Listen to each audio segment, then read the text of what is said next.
in camp today? Well, I know that the team didn't train yesterday when they arrived in Brasilia. I thought the training was going to be a bit later in the day, but there was no training session.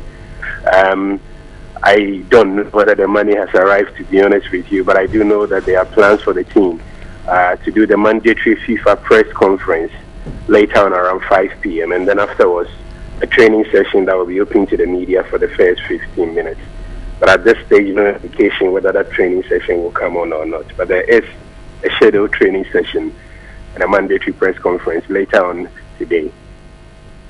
Okay, there are reports in Ghana about an altercation between the coach and Kevin Prince Boateng. What exactly is the issue?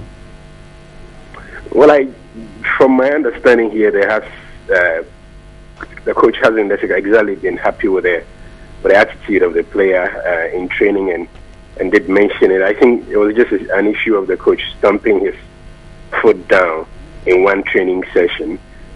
I don't know the extent to which the said altercation went, but I know that Kwesi Appiah did ask him to get off the field if he didn't want to train with the same sort of attitude that the other players wanted to train with, and the player didn't like it in return, which is perfectly normal.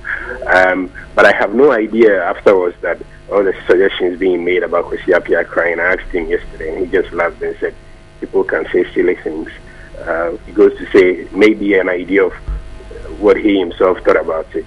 But he has basically just been quiet about the place. He has not been happy with the attitude of Kevin Prince Boateng, but I think that's as much as there is in it. Wow, Kwesi Appiah definitely crying was not good news and was worrying to a lot of Ghanaians. But how are the players feeling ahead of this clash against Portugal? I think from my judgment of the situation, I don't know. It's not the sort of mood that I have seen the Black Stars in. Normally, it's a very happy, excited bunch.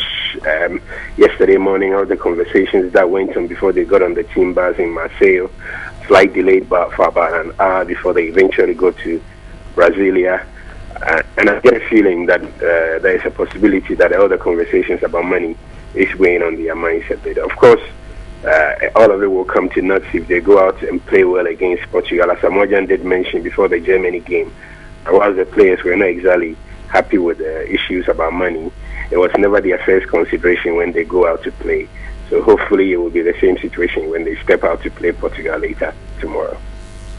Right, thank you very much, Michael Ote. We'll come back to you whenever we need any clarification on the Black Stars as far as their campaign at the 2014 World Cup is concerned. And one player who is expected to play a key role for the team when the team take on Portugal is defender Harrison Afful, who made his World Cup debut against Germany. The Esperance defender speaks on his career and is hopeful the Ghana team can progress to the next stage of the competition.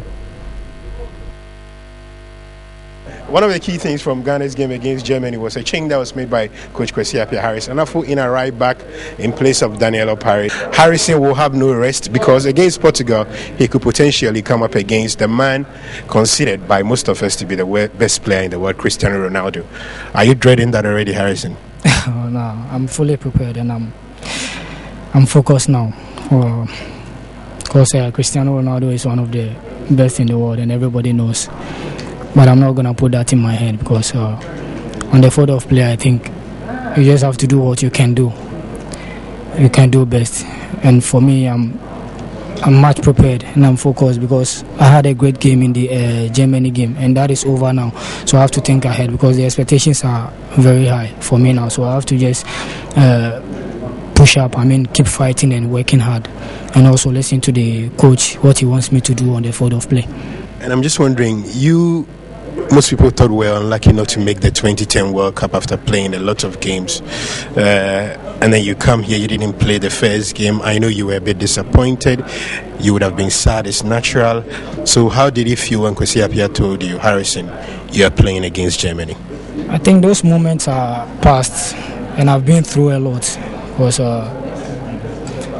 it's part of life. I just have to move on and there's nothing I could do and now the opportunity has come for me, so I just have to grab it. For me, when I was coming into this tournament, I said to myself, when I'm given the least chance, I'll just do my best and help the team, because it's a teamwork, and whoever plays, you just have to pray and support the person so that the team wins. But the most important thing is the team winning. So when I was not part in the first game, I couldn't. Though I was sad, but it's normal. It's normal because I kept praying hard and supporting the team as well. Now, and you played against Philip Lam. I know your WhatsApp name is Baby Lam. You're Baby Lam on Facebook. Everything you do is modeled around the German captain. That must have been a massive opportunity for you.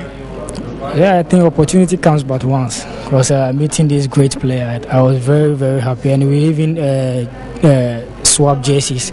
So that should tell you a lot. Because it normally doesn't happen. So meeting him, I think it was very good. And it doesn't. I didn't just change the jersey or something. I really like the guy because he's like a role model to me, and I'm trying to follow his footsteps. So I think that is the least I can. Did you have a little word with him? Yeah, I told him he's my role model, and I'm using that on Instagram and almost all the social network. So then you must have felt really good that you kind of completely overshadowed him on the day. Yeah, I was very happy. I was very excited when I met him. Like, I told myself, finally, I think I've met the guy. I've been talking a lot about him, and even my friends know. My friends back knows. So it's been good. It's been good, and I'm really happy. I hope it will continue, and I'll keep doing what I know best. Now, I will talk about the Germany game, but on a personal level, could this be the opportunity you needed in your search for a club in Europe after all these years that you've spent serving experience with so much distinction in Tunisia? Yeah, thanks very much. I think every player's ambition is to play in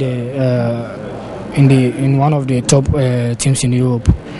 But to do that, I think when the right time comes, that's where you have to move. For now, I have a contract with Experience, which will end in 2015. And now I'm in the World Cup, so I have to focus on it first and then think about what will happen. Everything, I will leave everything to God for now. My final question is: you guys need to beat Portugal at least by a 2-goal margin. So if if Germany loses, if the USA loses, you guys go through. Given how many goals you've conceded, is that doable? It's not gonna be easy at all because.